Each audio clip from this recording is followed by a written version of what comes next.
नमस्कार दोस्तों, आप सभी का जीएस कैंपस पर बहुत बहुत स्वागत है। दोस्तों, मेरा नाम नूर आलम और आज के इस वीडियो में हम लोग समझेंगे कि किसी भी देश की समुद्री सीमा का निर्धारण कैसे करते हैं। जैसा कि आप सब जानते भी होंगे कि किसी भी देश की स्थलीय सीमा का निर्धारण करना बहुत ही आसान काम होता है, लेकिन ठीक इसके विपरीत किसी भी देश की समुद्री सीमा का निर्धारण करना ही उतना ही मुश्किल काम होता है। और यहां पर समुद्र में कोई ऐसा तो होता नहीं कि दीवारें या पिलर्स बने होंगे।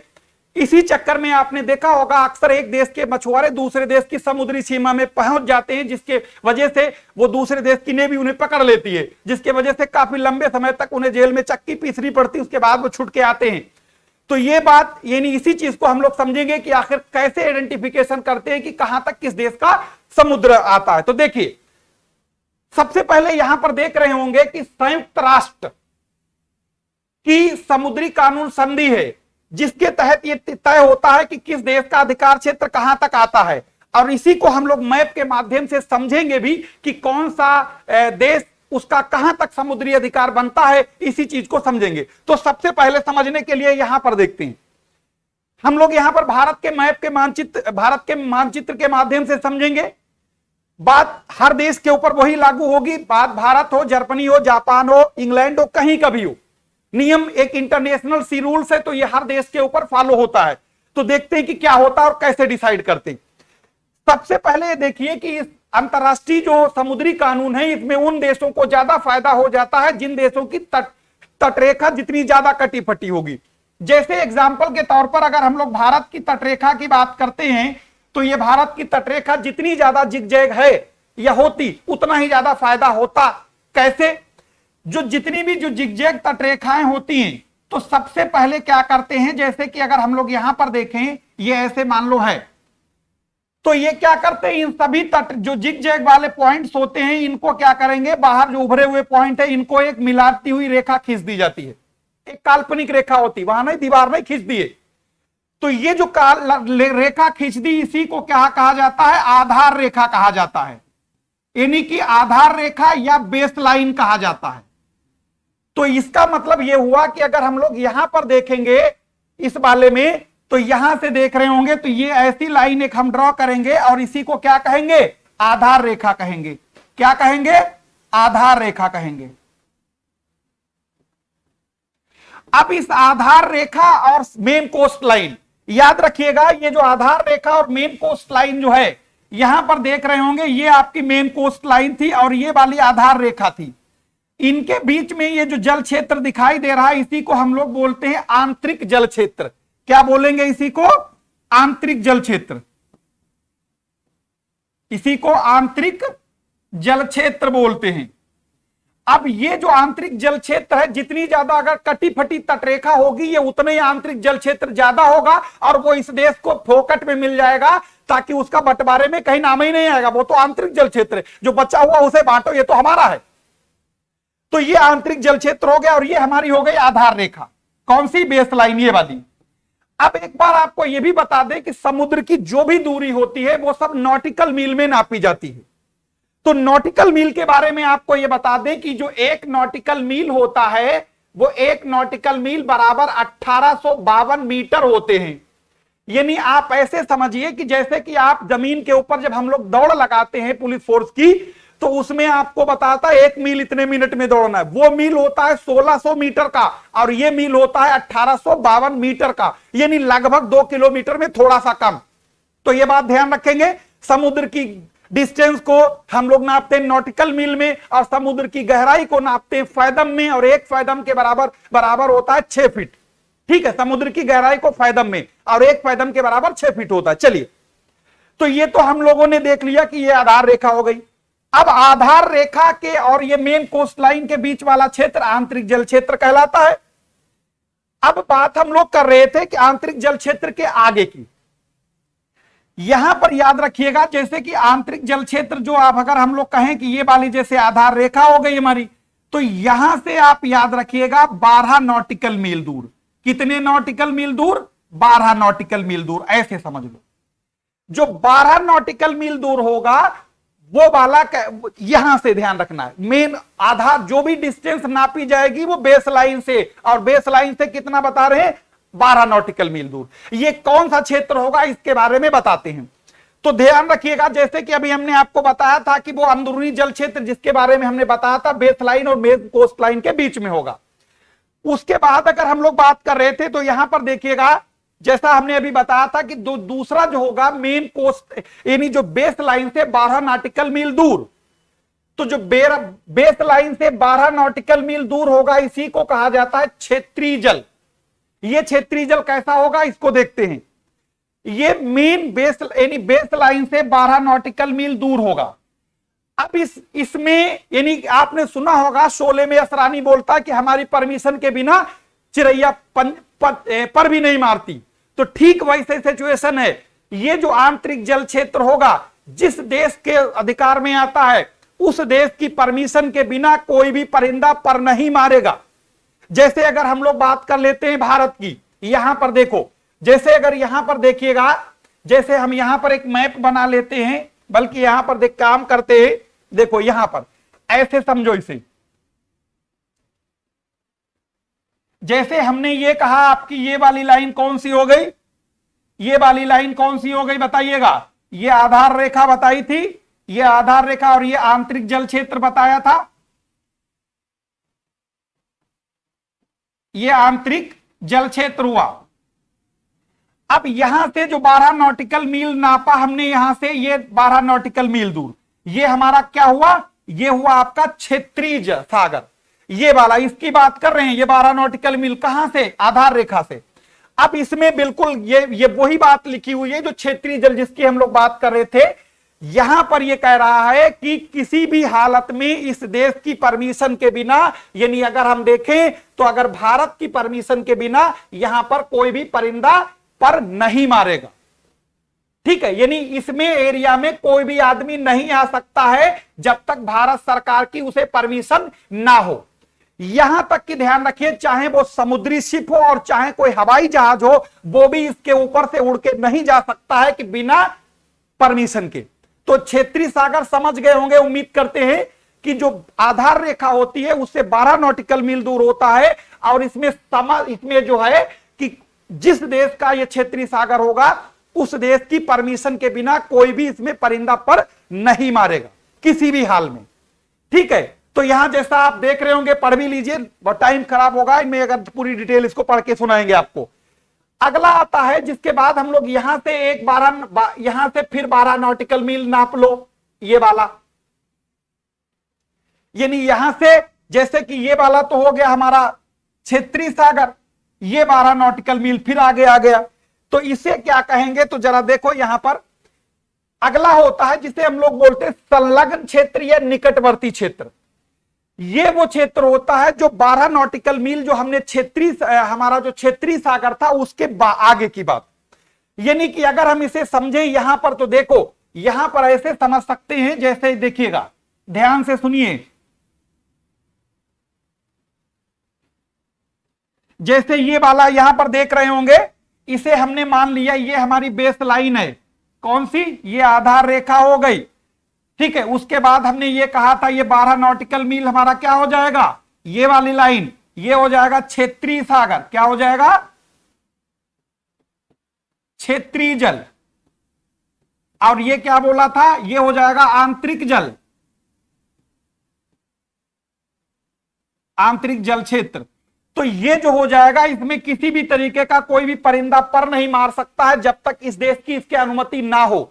उसके बाद यहां से 12 नॉटिकल मील फिर आगे चलते हैं, कहां से, यहां से, यानी अगर हम लोग यहां बेस लाइन से देखेंगे तो बेस लाइन से 24 नॉटिकल मील होगा, लेकिन यहां से देखेंगे 12 का ये टुकड़ा जिसे क्षेत्रीय सागर कहा गया, और 12 से ये वाला जिसे हम लोग क्या कहेंगे, जिसे अभी हमने बताया भी था आपको, क्या कहेंगे, निकटवर्ती। यानी क्षेत्रीय के बाद क्या आएगा, निकटवर्ती क्षेत्र। ये जो निकटवर्ती क्षेत्र होता है क्षेत्रीय जल से, ध्यान रखना, क्षेत्रीय जल से 12 समुद्री मील दूर होगा। यानी कि अगर हम ये कहें कि बेस लाइन से 24 नॉटिकल मील दूर होगा। अब यहां पर क्या हो सकता है, जैसे कि यहां पर देखें आप लोग, यहां पर जैसे हम बात कर रहे थे, यहां पर हमने कहा था कि कोई भी बंदा यहां पर किसी भी हालत में नहीं आ सकता। यहां से आपका कोई भी हवाई जहाज या समुद्री जहाज अगर गुजरता है, आ सकते हो, लेकिन बिना आपको टोल टैक्स दिए नहीं जा सकते। जैसे कि हम लोग रोड पे जाते हैं और वो यूं गिरा देता, डंडा कहता पैसा लाओ फिर निकलो वरना नहीं निकलने देंगे, ठीक है, टोल टैक्स बैरियर बोलते हैं। तो इसी तरीके से इसके ऊपर से ना तो कोई समुद्री जहाज, यानी अगर समुद्री जहाज गुजरेगा तो इस देश को जो जिसका ये क्षेत्र होगा उसे वो बिना पैसा दिए नहीं जा सकता, और अगर समुद्री जहाज है तब भी पैसा देना होगा। यानी इसके ऊपर का जो हवाई एयर स्पेस होगा उस पर भी टोल लगेगा, और यहां का जो जल क्षेत्र होगा उस पर तो लगेगा ही लगेगा। तो कुल मिला के इस वाले क्षेत्र में, जिसे हम लोग कह रहे थे इस वाले की जिसे निकटवर्ती क्षेत्र, तो इसमें आपको बिना टोल टैक्स दिए नहीं जा सकते हैं। हां, आप टोल टैक्स चुकाइए, आराम से जाइए, कोई दिक्कत ही नहीं। तो उम्मीद करते हैं ये दो बातें आपके समझ में आ गई होंगी। उसके बाद तीसरा नंबर पे आता है जिसे हम लोग बोलते हैं, एक नाम सुना होगा आपने, EEZ। इसे बोलते हैं एक्सक्लूसिव इकोनॉमिक जोन, विशिष्ट आर्थिक क्षेत्र। ये क्या होता है जरा देखें। देखो यहां पर देखेंगे, विशिष्ट आर्थिक क्षेत्र का मतलब यह होता है कि जो, जैसे कि अभी हमने यहां पर आपको फिर बता दें एक बार ऐसे करके, ये हमारी बेसलाइन थी, ये वाली ये बेसलाइन थी। उसके बाद इस बेसलाइन से 12 नॉटिकल मील दूर ये हमारा क्या हुआ, क्षेत्रीय सागर हुआ। उसके बाद ये जो है इसको संलग्न क्षेत्र कहेंगे, 12 नॉटिकल मील दूर ये। उसके बाद ये बेस लाइन से यहां तक 200 नॉटिकल मील दूर, कहां तक, 200 नॉटिकल दूर, कहां से, आधार रेखा से, कहां से, आधार रेखा से 200 नॉटिकल मील दूर, ठीक है। नॉटिकल मील दूर क्या कहलाता है, EEZ कहलाता है। EEZ का मतलब एक्सक्लूसिव इकोनॉमिक जोन होता है। यहां पर आप ये जो, यहां तो कोई एंट्री होगी नहीं बिना परमिशन, यहां पर इस वाले 12 में आप जा सकते हो लेकिन बिना टोल टैक्स दिए नहीं जा सकते हो, यहां टोल लगेगा। यहां पर आप जा सकते हो, इसके आगे यहां इसमें नहीं, 12 दूनी 24 निकाल दे, बाकी आप टोल टैक्स रहित जा सकते हो, आराम से जाओ, चाहे उड़ के जाओ, चाहे तैर के जाओ, चाहे डुबकी लगा के जाओ। लेकिन इसमें अगर ये सोचो कि एक कटिन्ना मछली पकड़ ले या सिंगिया पकड़ ले, नहीं, इसमें किसी भी तरीके की कोई भी आर्थिक गतिविधि नहीं कर सकते हैं इस देश की परमिशन के बिना। यानी इस देश का जो EEZ होगा, जो कि आधार रेखा से, सॉरी, आधार रेखा यानी जो हमारी बेस लाइन होगी उससे 200 नॉटिकल मील दूर की जो हम लोग बात कर रहे थे, वहां से जो होगा उसमें आप किसी तरीके की कोई आर्थिक क्रियाकलाप नहीं कर सकते हैं। जैसे कि यहां पर देखो, अब इस बात को समझो एक मैप में, जैसे कि हमारी ये कोस्ट लाइन है, यहां पर ध्यान से रखना है, सारी चीजों को एक बार रिवीजन भी हो जाएगा। ये हमारा हो गया आधार तल, ये कोस्ट लाइन, सॉरी, ये कोस्ट लाइन हो गई हमारी। और जैसे कि हमने पहले कहा, जितनी जिगजैग तटरेखा होगी उतने ज्यादा फायदा होता है उस देश को। अब इस जो जिगजैग रेखा देख रहे हैं, इसे क्या करते हैं, यहां से अगर हमने क्या किया, इन पॉइंट्स को मिलाते हुए ड्रॉ कर दिया, ये दिख नहीं रही होगी ना शायद आपको, तो यहां पर देखोगे, ऐसे देखो, ये तो हो गई कोस्ट लाइन। अब कोस्ट लाइन के बाद में इस लाइन को देखो, ये जो हमने ये लाइन जो पिंक कलर की ड्रॉ कर रहे हैं, ये हमारी हो गई बेस लाइन, यानी इन नुकीले हुए पॉइंट को मिलाकर खींची गई।